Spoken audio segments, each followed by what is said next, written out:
Hello everyone, welcome to It's Tomorrow News. I am Neil. Warnings over strong winds and plummeting temperature lifts.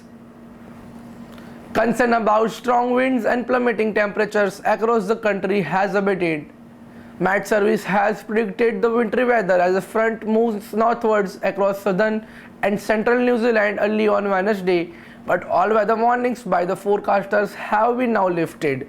MetService has issued an orange strong winds warning for North Wairarapa, including Tararua districts and Hawke base south of Hastings, along with strong winds watches as a snowfall warnings for the parts of South Island.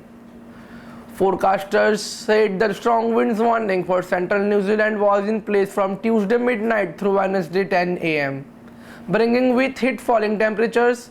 There was also warning strong gusts and could damage trees, power lines and structures and pose a danger to motorists.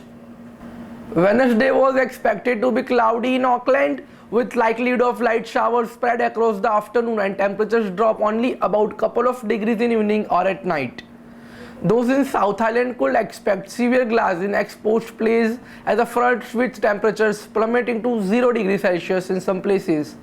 Parts of inland Otago and Canterbury could expect freezing temperatures over Wednesday and Thursday night, though in Dunedin it will likely remain about 8 degrees Celsius to 9 degrees Celsius. This week was seen chilly weather with many places seeing temperatures fall below freezing on Tuesday morning.